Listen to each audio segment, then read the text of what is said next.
Today, we're cracking open the case file on deception, and forget the magnifying glass, we're going to arm you with the psychological tools you need to spot the subtle clues people leave behind when they're not telling the whole truth. So let's just jump right in with a big question. We're all swimming in a sea of information, half-truths and carefully crafted stories.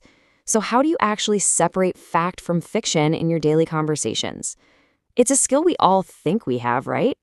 But man, it's way trickier than it looks. Now look, the goal here is absolutely not to make you paranoid or have you second-guessing every single conversation. Instead, think of this as your own personal detective's training manual. We're here to equip you with the skills to just observe a little more keenly and understand human behavior on a much deeper level. Okay, part one, let's get into it. Our investigation kicks off with the physical evidence. These are the nonverbal clues that people often leak, totally unaware that their body is screaming a different story than their words. So, the first piece of evidence, and this one is huge, is the smile. A genuine, real-deal, involuntary smile, what psychologists call a Duchenne smile, uses your entire face. But when someone's faking it, well, a key part is almost always missing. And this slide just lays it out perfectly. On one side, you've got the real thing. See how the eyes light up? They crinkle at the corners. But on the other side, it's just the mouth doing all the heavy lifting. It's a performance, not a real emotion. And trust me, once you learn to spot it, you can't unsee it. Okay, this next one is really interesting because it totally flips a common myth on its head. We've all been told that liars can't look you in the eye, right? Well, guess what? A lot of liars know that too, so they overcompensate. They'll give you this super intense, kind of creepy stare to try and seem more credible. So it's not the lack of eye contact, it's the weirdness of it that's the real clue. And it's not just the eyes and mouth. The whole body can give the game away. Things like rapid blinking when someone's stressed, or fidgeting, touching their face, their neck. And look for those defensive postures, like crossed arms. Also, what are their hands doing? Are they open and helping tell the story? Or are they shoved in pockets, totally out of sync with their words? All right, so we've collected the physical evidence. Now it's time to move on to part two, analyzing the testimony. We're shifting from what we see to what we hear. Okay, here's a crucial thing to get. Telling a lie is actually really hard work for your brain. Psychologists call it a heavy cognitive load. I mean, think about it. Your brain has to invent a story, keep all the details straight, and push down the actual truth all at the same time. That's a lot of mental juggling, and it almost always leads to cracks in the story. Yeah, and because of that mental strain, liars often swing to one of two extremes. They'll either drown you in a tidal wave of tiny, useless details. I left at exactly 3:17 p.m. and the light was green, hoping all that proof makes them sound legit. Or they'll do the total opposite. They get super vague. Oh, I was just out, So you can't pin them down on anything. The truth, it usually lives somewhere right in the middle. Now, when they feel like they're being backed into a corner, you might see this classic three-step move.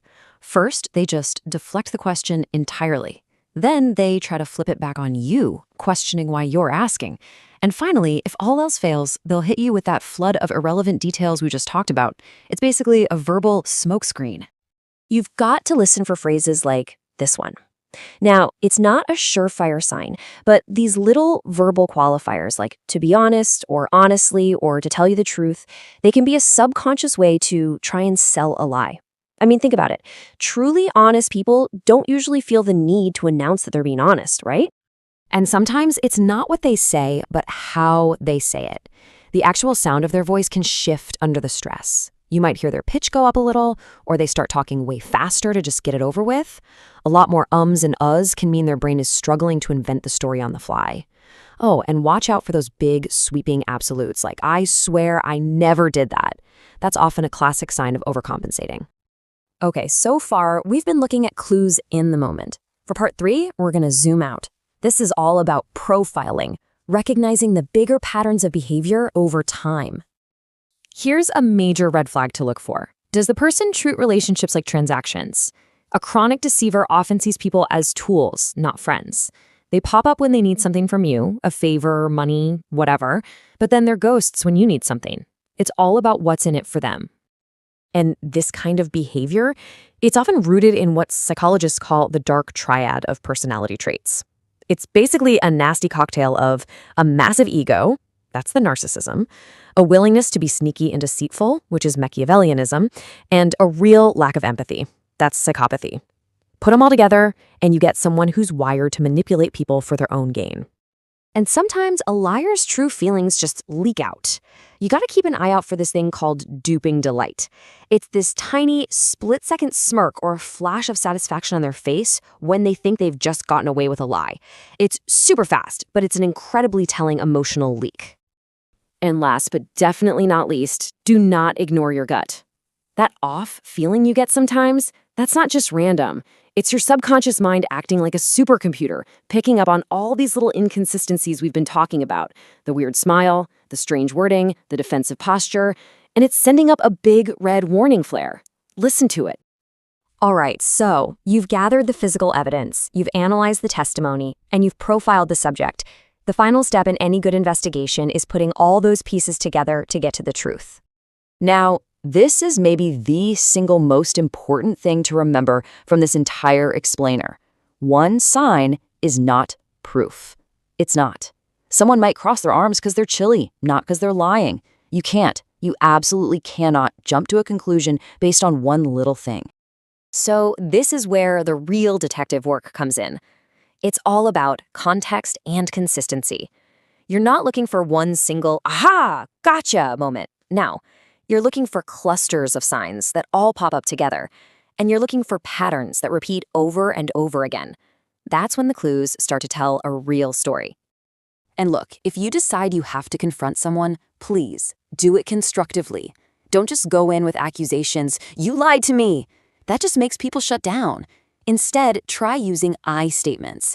Calmly point out the inconsistency you noticed and just ask for clarification. It's a way to open the door for the truth without blowing things up. So this leaves us with one last thought. Learning to spot the signs of deception, it isn't just about becoming a human lie detector. It's also about getting a much deeper, much richer appreciation for what real honesty actually looks and sounds like in other people, and maybe even in ourselves. So, what are you going to see differently now?